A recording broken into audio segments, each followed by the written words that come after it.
Mirëmbrëma dhe mirë se vini në Real Story. Shqipëria vazhdon prej disa ditësh të jetë në ujë. Një rebesh i jashtëzakonshëm shiu i cili vazhdon prej disa ditësh ka bërë që zona të tëra të vendit të jenë në kushtet e një emergjence të rënduar, sidomos Durrësi, Kurbini, por tashmë edhe Vlora. Do të flasim në këto 60 minuta, do të kemi lidhje direkte nga të gjitha zonat më të rrezikuara dhe më të prekura. Do të kemi dhe të ftuar këtu në studio dhe në qytete ndryshme të vendit. Prezantoj në radhë të parë të ftuarit e mi sot këtu në studio, Nertil Jole, prefekti i Korçës. Mirëmbrëma Nertil. Faleminderit që gjetët kohën dhe t'jeni me mua dhe Korça apo jo është prekur rënd nga rreshjet e shiut. Gjithashtu me mua sot është Gzim Noni, përfaqësuesi i ARSH-s. Mirëmbrëma Gzim. Do kemi besoj dhe mundësi të flasim për gjendjen e rrugëve, pasi ka dhe temi informacione për bllokime të reja, po besoj ju keni informacione më të sakta. Gjithsesi, sot pas dite, gjendja më e rënduar paraqetet në Vlorë. Më saktë në Urën e Mifolit, aty ku niveli i Vjosës ka arritur temi shifra të frikshme. Në orën 3, Vjosa ishte arritur me rreth 7.2 metra, në orën 5, pra në orën 17 shkoi në 7.9. Në këto momente që ne flasim, niveli i Vjosës në Urën e Mifolit ka shkuar në 8.6 metra. Pse është i frikshëm ky nivel dhe çfarë rrezikon ai do t'ja shpjegoj më vonë, por fillimisht të ndjekim kronikën.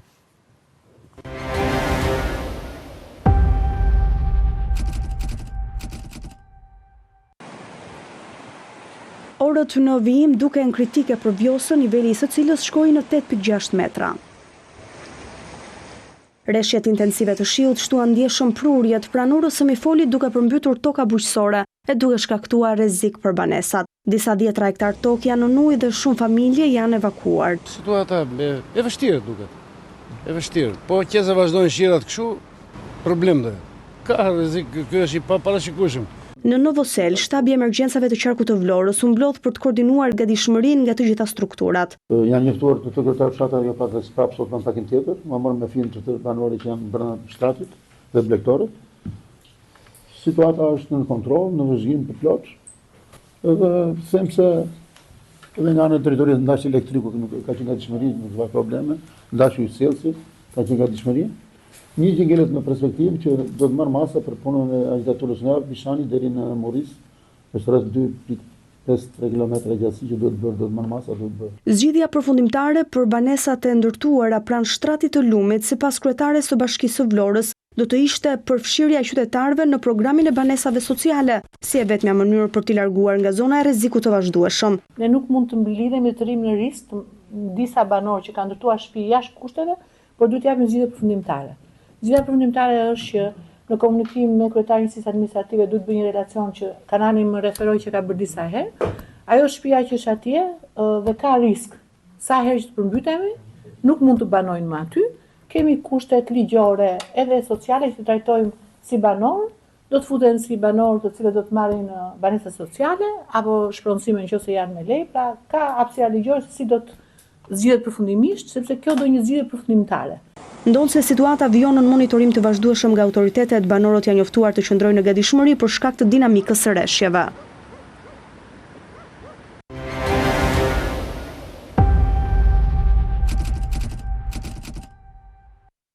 Dhe një nga arsyet pse është shqetësues rritja e nivelit Vjosës pikërisht tek Ura e Mifolit është fakti e pat pra Novosela është një nga fshatrat që gjendet menjëherë pas Urës Mifolit, por sigurisht problem do të jetë patjetër edhe fakti që kjo lloj përmbytje mund të rrezikojë atë që ndodhi në vitin 2017, pra kur e gjithë zona e këtyre fshatrave deri fshatrat poshtë, pra deri në Grykderdhen e Vjosës, pra afër Fierit, si Darzeza e tjera u kthyen, siç ndoshta ju kujtohen ato pamje thuajse biblike të asaj përmbytje nga më të mëdhajat në dekadën e fundit. Po për trejat më të fundit lidhemi me Urën e Mifolit, aty ku gjendet gazetari Ervin Leka. Mirëmbrëma Ervin.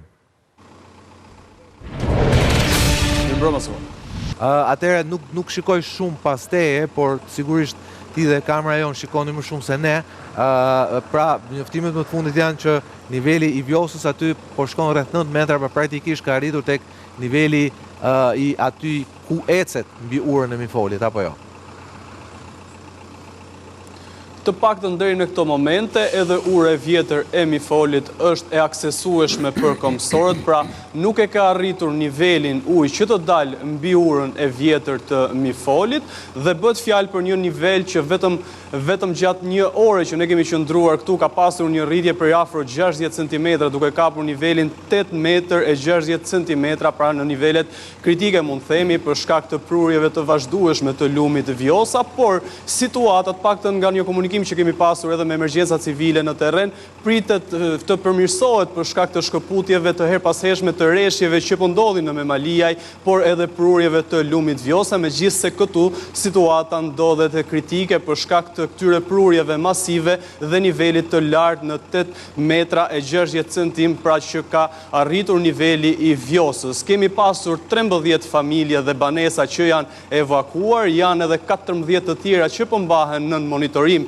nga ana emergjencave civile. Kemi pasur prezencë të shtuar të policisë, në fakt pas krave të mi ndodhet edhe lumi Vjosa, por edhe ura. Në fakt me ndihmën e operatorit ton mund t'ju ofrojmë edhe një pamje të asaj se çfarë mund të shquajmë pranë lumit Vjosa, ku janë vendosur nga policia por edhe emergjenca civile disa piketa pranë lumit dhe ujrave të lumit për të parë edhe një shenjë se sa mund të jetë rritja dhe her pas here, pra në çdo orë dhe në çdo gjysmë ore vinë emergjenca civile për ta shikuar edhe nivelin e rritur. Ervin, cila është arsyeja pse po monitorohet kaq shumë niveli i Vjosës tu dhe ura e Mifolit? Frika për një dalje nga shtrati dhe përmbytja. Këtu ku ne ndodhemi aktualisht është zona më kritike për shkak se rrethohet nga 4 fshatra: Çerven, Fitore, Kashish dhe Ferras, të cilët banesat e banorëve të saj zone janë të ndërtuar shumë pranë lumit të Vjosës dhe duhet theksuar pra se janë 14 banesa që cilësohen me rrezik të shtuar dhe me rrezik të lartë. Këtu në fakt ka edhe një kthes, mund themi një bryl të lumit Vjosa, çka mund bëjë që te kjo kthes mund kemi përplasje të valve apo edhe qoftë edhe dalje nga shtrati i këtij lumi. Pra ky është rreziku kryesor, pra prurjet e vazhdueshme të lumit Vjosa që mund të rrezikojnë, ndaj është edhe arsyeja që po mbahet si pikë kritike për sa i përket qoftë edhe rritjes së nivelit që ka shkuar në 8.6 metra, por edhe banesave që janë vetëm disa metra, pra po ta bëjmë në këmbë janë vetëm disa metra larg edhe vendit ku ne ndodhemi aktualisht, ndoshta banesa të ndërtuara, mund të them edhe pa kriteri, për shkak se janë shumë pranë lumit ku ne ndodhemi dhe urës së Mifolit ku jemi pozicionuar aktualisht, megjithse kemi parë që pak minuta më herët kanë ardhur disa makina të ushtrisë që në rast se do të ketë nevojë, ashtu si është thënë edhe nga autoritetet, por edhe nga drejtoria e policisë Vlorës, mund të kemi ndoshta edhe evakuime të banesave të tjera që janë pranë zonës së lumit, megjithse të paktën deri në këto momente është një situatë e qetë për shkak se janë ndërprer edhe rreshjet e shiut, pavarësisht se po mbahet gjithçka në monitorim. Sigurisht aty monitorimi lidhet me faktin e fshatrave qytetisht vinë me njëherë pas urës Mifolit, po sigurisht rreziku është pastaj tek grykderdhja e Vjosës në zonën e Darzezës dhe aty mund përsëritet edhe sërish një përmbytje si ajo e 7-8 viteve më herët apo jo. Pikërisht, pra përmbytje që kemi parë edhe më herët, por në fakt nga emergjenca civile na është komunikuar edhe një fakt negativ, mund të them, për sa i përket edhe shkarkimit të ujrave të Vjosës për shkak të baticave të mëdha të detit, por edhe erës së fortë që nga dalson, mund të them, edhe grykderdhjen e lumit të Vjosës, çka shton edhe rritjet si në pikën ku ne ndodhemi aktualisht, por edhe në shtratin e Vjosës, ku në fakt janë mbi 40 hektar toka bujqësore që janë përmbytur rreth kësaj zone.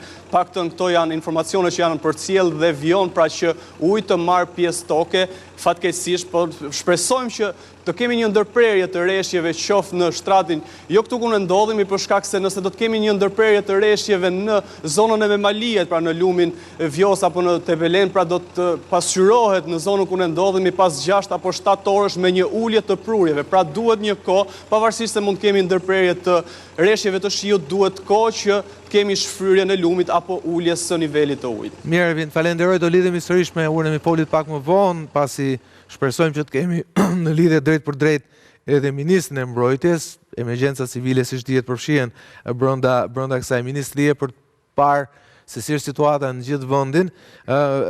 Ndërkohë Gzim gazetari thotë që shpresat janë për përmirësimin e modit, por fatkeqësisht sinjalet janë që modi do të vazhdojë të jetë i tillë spaku edhe për 40 orë tjera apo jo. Parashikimet së paku. Parashikimet kështu e japin së paku, pastaj mbase do bjerë pak intensiteti i shiut, po duhet kemi besohet që do ketë reshje borë. Dhe pas borës është rreziku gjithmonë i shkrirjes borës dhe pastaj një valë tjetër të fryrjes lumeve. Pastaj Zoti Prefekt, një pyetje që doja t'ia bëja edhe ministrit, nëse ai do arrijë që të jemi në lidhje brenda emisionit ton. Kjo lloj situate kaq shumë e rënduar me temi kaq shumë segmente rrugore të dëmtuara, banesa të dëmtuara, me lume të cilët po fryen për ditë, jo për ditë, po për orë. Sigurisht opozita është në drejtën e vet, bëj edhe lojë politike, kuptohet, opozitat prandaj janë. Sot ka kërkuar që vendi duhet të ishte futur në gjendjen e një emergjence civile. Ju jeni temi i deleguar i pushtetit qendror në qarkun e rëndësishëm të Korçës, i cili dhe ai është prekur. Mendoni që qeveria duhet ta marrë këtë në konsiderat?